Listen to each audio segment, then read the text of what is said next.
Madame, Messieurs, bienvenue à cette grande édition du journal dont voici les titres. Toutes les professions sont désormais ouvertes aux femmes congolaises, telles que l'ont prouvé des membres de l'association des cinéastes congolaises qui a lancé à Kinshasa la première édition du festival du film au féminin. Et puis l'Organisation des Nations Unies pour l'éducation, la science et la culture, ainsi que le Fonds des Nations Unies pour l'enfance, accourent au chevet du système éducatif congolais par l'entremise de la mise sur pied d'une nouvelle politique d'éducation. Et enfin, sans qu'on ne sache vraiment pas le pourquoi, des éléments des forces armées de la République démocratique du Congo ont subi depuis ce matin un assaut de l'armée rwandaise en territoire congolais. Ces combats ont cessé après la défaite des assaillants. Bonsoir à tous. Des combats ont éclaté ce matin entre les forces armées de la République démocratique du Congo et l'armée patriotique rwandaise à Nyiragongo dans la localité de Kamikija. Et selon le président de la société civile de ce territoire, Antoine Gadjigé, le bilan de ces affrontements fait état de 1 mort du côté du Rwandais et 1 blessé dans le rang de Congolais. En croire les dernières nouvelles que nous recevons de cette partie du pays, nos forces armées ont mis en déroute les agresseurs rwandais. Lorsque les militaires rwandais ont attaqué une position FARDC de Kanyesheza au village Kabagana, frontalier avec le Rwanda, en territoire de Nyiragongo, une vingtaine de kilomètres au nord-est de Goma. Ces éléments de l'RDF qui croyaient récupérer cette position ont fait face à une résistance farouche des militaires congolais, ce qui a conduit à un affrontement rude à l'armée lourde et légère jusqu'aux alentours de 7h45, affirment les sources de la société civile de Nyiragongo. Antoine Gadjigé est vice-président de la société civile de Nyiragongo. Ah oui, la situation actuelle est caractérisée par une insécurité causée par l'inclusion des militaires rwandais du niveau de Kabagana 1, précisément dans la localité de Kanyesheja, où les militaires rwandais ont voulu récupérer une partie du sol congolais, précisément la colline Kanyesheja. C'est dans la localité de Kabagana 1, dans le groupement de Buvumba. C'était vers 6h45 du matin qu'il y a eu échange de tirs entre nos éléments FARDC et les militaires rwandais. Et je dirais que ça, c'est le résultat de la négligence du côté du gouvernement, voire même de la SADC et la CIRGL. Donc, tout ce qui concerne la frontière, vous savez qu'au niveau de Murambi, c'est depuis novembre dernier qu'on signale l'intrusion des militaires rwandais qui ont occupé Murambi. Ils ont progressé vers Rutagara. Maintenant, aujourd'hui, c'est Kanyesheja où il y a eu maintenant l'échange de tirs entre les militaires rwandais et les militaires congolais. L'armée congolaise, dans ces affrontements, n'a rien pardonné en faisant des victimes côté rwandais. Et les informations à notre possession indiquent un mort du côté Rwanda et 2 blessés. Cet échange de tirs, est-ce une provocation du Rwanda ou un simple incident? À chacun sa réponse. Et sans qu'il n'y ait forcément de lien de causalité à effet, les redditions des forces démocratiques pour la libération du Rwanda se poursuivent dans le Kivu à la grande satisfaction de la MONUSCO qui demande cependant que ces opérations se déroulent dans un délai raisonnable. Ceux qui s'opposeront au rapatriement seront délocalisés vers la province de l'Équateur. Désarmer tous les groupes armés qui écument la République démocratique du Congo dans les FDLR est une priorité pour la MONUSCO. La mission onusienne salue ce plan de désarmement et demande à tous les éléments FDLR à se rendre. Le général Wafi a aussi déclaré ce mercredi, au cours du point de presse hebdomadaire, que la MONUSCO organisera le rapatriement des rebelles rwandais qui veulent rentrer chez eux. Mais ceux qui s'y opposent seront délocalisés vers un camp militaire à l'Équateur, loin de la frontière rwando-congolaise. Nous demandons, y compris à leur commandement, de se rendre. Que ceux qui sont recherchés par les juridictions internationales aillent y répondre. Ou par les juridictions nationales au niveau de la RDC, qu'ils aillent se présenter pour pouvoir répondre de ceux qui ont été reprochés devant la justice. Ceux qui veulent se rendre libres à eux de rentrer dans leur pays, nous allons les supporter, les soutenir pour qu'ils soient rapatriés dans notre pays. Ceux d'entre eux qui vont le refuser et qui vont d'un commun accord avec les autorités de la RDC, accepter d'être relocalisés à l'ouest en attendant qu'il y ait un pays d'appel pour qu'ils puissent aller.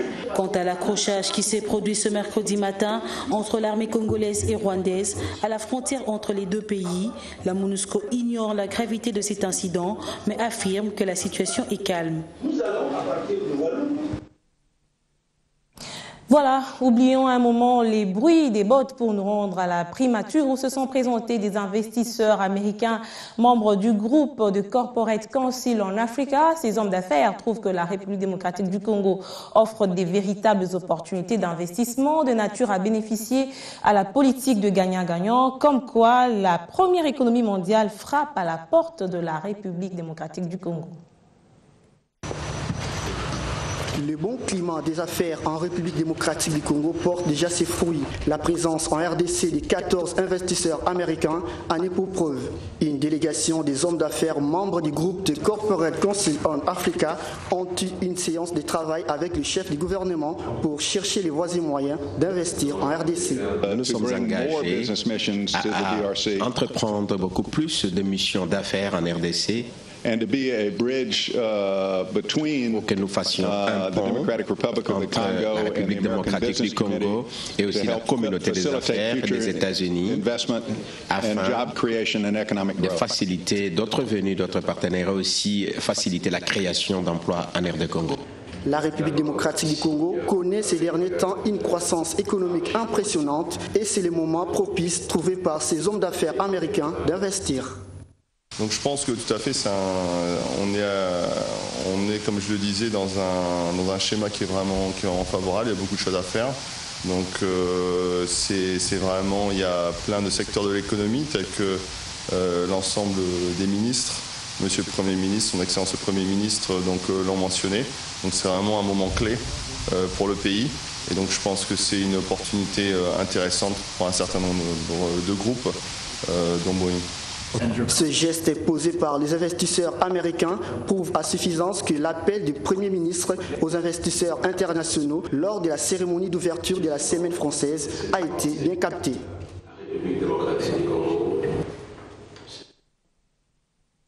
Et avec la délégation allemande, Augustin Matata Pogno a évoqué surtout la problématique d'exploitation pétrolière dans le parc des Virunga. Berlin reconnaît la souveraineté de la RDC sur ses ressources, mais trouve hasardeux de sacrifier le développement durable pour ces mêmes ressources.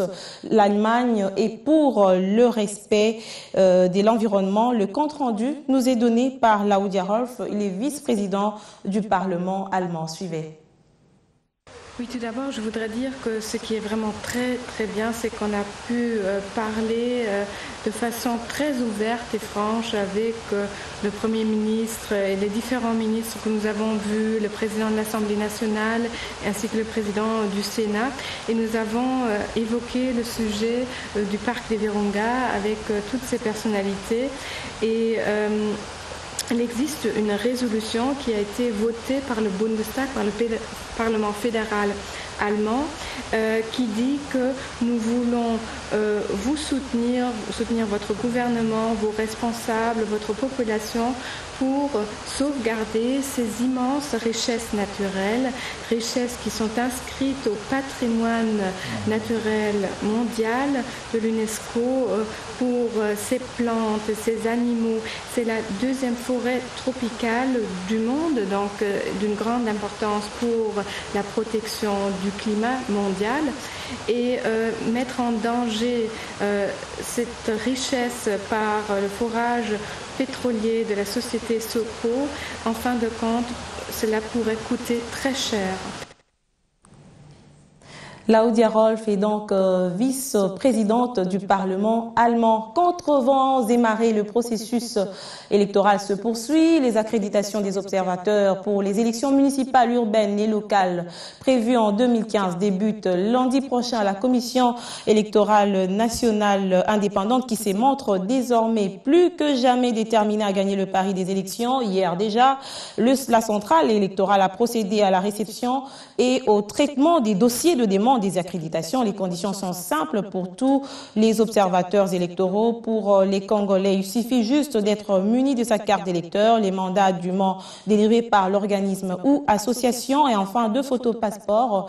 Et pour les observateurs étrangers, la présentation entre autres du passeport avec visa en cours de validité. Et concernant les organisations ou autres structures situées en province ou en dehors du pays, leurs dossiers peuvent être envoyés par une adresse email. Il s'agit de l'accréditation ceni@gmail.com.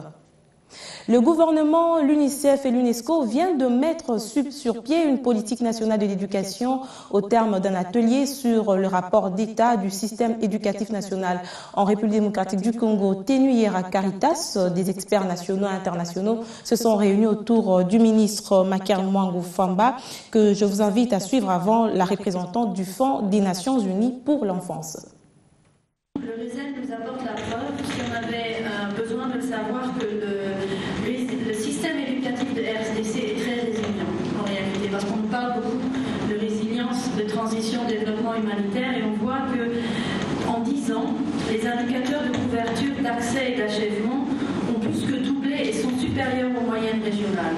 Alors l'accès à l'école est devenu presque universel, donc j'ai discuté avec M. le ministre qu'il nous reste 5%, 10%, on doit aller les chercher, on sait presque, le reste n'est pas là, mais quand même 5% quand on compare à d'autres pays, c'est extraordinaire. L'éducation est aujourd'hui la première priorité dans notre pays, grâce à la vision de son excellent Joseph Kabila Kabange, président de la République. L'élaboration du deuxième réserve a été débutée en juillet 2013 et s'achève avec le présent atelier de l'institution.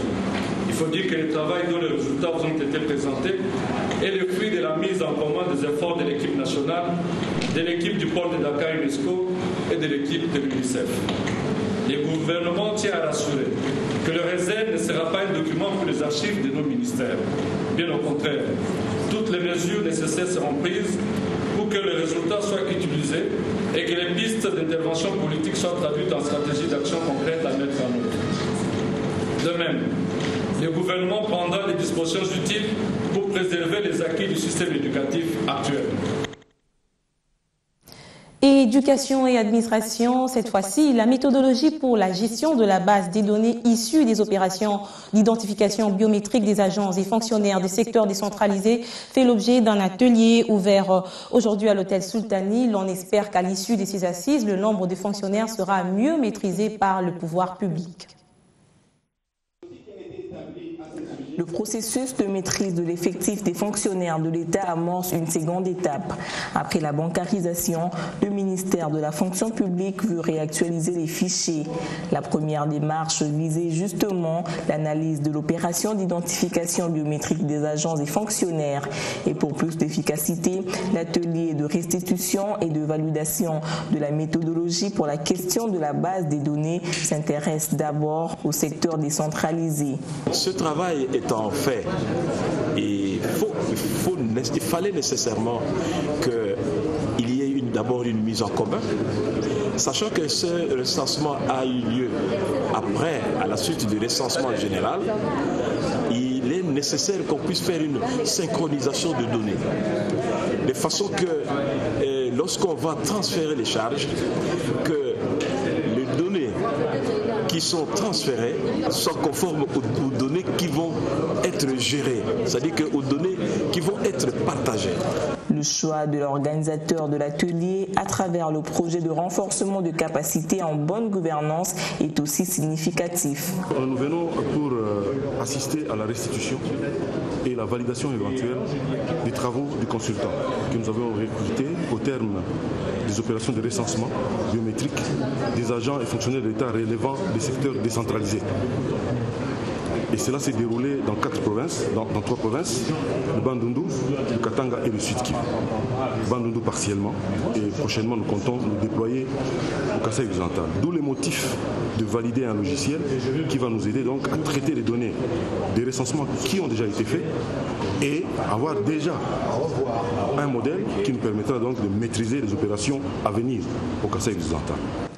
Jusque samedi prochain, les participants seront équipés suffisamment pour le suivi des effectifs des fonctionnaires de l'État. Il a pris l'option d'amener la RDC Le sport en bref, le tout-puissant Mazembe a sans surprise remporté la finale de la Super Coupe du Congo de football. Les Louchois ont battu les Quinois de Football Club MK Étanchété par un score de 3-0 au stade tout-puissant Mazembe de Kamalondo. Le match opposé le champion de la Ligue nationale de football tout-puissant Mazembe au vainqueur de la Coupe du Congo MK Étanchété a jugé bon de limiter les dégâts car l'année dernière les Corbeaux du Katanga l'avaient emporté par un score de 7-0.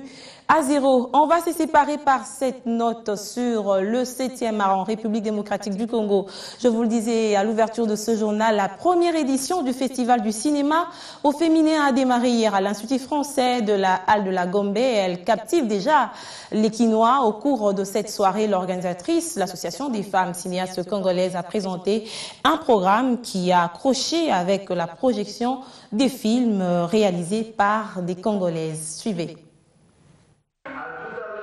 C'était des moments forts, d'intenses émotions, suspense et de surprise que le public amoureux du cinéma a savouré à l'Institut français, la Halle de la Gombe. Les films mélancoliques et d'action présentés ici ont connu un succès à la fois attractif et captivant. Ce projet, qui est à sa première édition, bénéficie du soutien de l'ambassade de France en République démocratique du Congo et se veut un partenaire inconditionnel du cinéma au féminin. Après avoir discuté pendant le long mois, j'ai décidé à l'ambassade de France de pouvoir aider Clarisse et les jeunes réalisatrices parce qu'elles avaient des idées. Elles avaient quelquefois aussi besoin de conforter leurs idées et de voir comment elles pouvaient développer. Et donc on a travaillé pendant plusieurs mois pour que l'association puisse exister. Nous allons continuer cet effort, tout à fait. Des spectacles de la vie quotidienne des Congolais, simulés par des femmes cinéastes congolaises qui ont fait l'objet de cette projection, étaient appréciés à leur juste valeur par l'autre partenaire du CINEF, l'hôtel de ville de Kinshasa. Un moment d'émotion. Vous savez que c'est la culture, en même temps le spectacle. Et le spectacle, il est beau. Quand vous êtes là, vous ne dormez pas, vous ne vous ennuyez pas, vous ne baillez pas. Et quand ça s'arrête, on dit mais pourquoi maintenant? Je suis agréablement surprise parce que j'ai vu que l'occasion a été donnée aux femmes de l'ombre de mettre en lumière les talents qu'elles ont. Et ça, c'est quelque chose, je pense, qu'il faudrait favoriser. Et toutes les initiatives féminines méritent que nous puissions porter un regard favorable dessus pour les permettre d'éclore. Parce que les femmes ont des potentialités que vous découvrirez dans différents secteurs et qui sont malheureusement peu connues et peu reconnues. Le cinéma au féminin est une première en RDC que les femmes cinéastes envisagent pérenniser. Dans un premier temps, on doit d'abord s'asseoir à Kinshasa et dans l'avenir, on compte organiser des festivals dans d'autres provinces. Toutes les difficultés possibles. D'abord, en commençant par le financement. Donc, on n'a pas eu beaucoup de soutien et il fallait vraiment se casser en 1000 morceaux pour réaliser ça. L'Association des femmes cinéastes congolaises, initiatrices de cette œuvre, sont déterminées à hisser plus haut leur savoir-faire et inscrire ainsi la République démocratique du Congo parmi les grands du cinéma. Eh bien, si vous voulez découvrir ce savoir-faire des femmes dans ce secteur du cinéma, n'hésitez pas de faire un tour à la Halle de la Gombe. Mesdames, Messieurs, c'est la fin de cette grande édition. Merci de nous suivre également sur notre site internet www.bone-tv.com. À demain.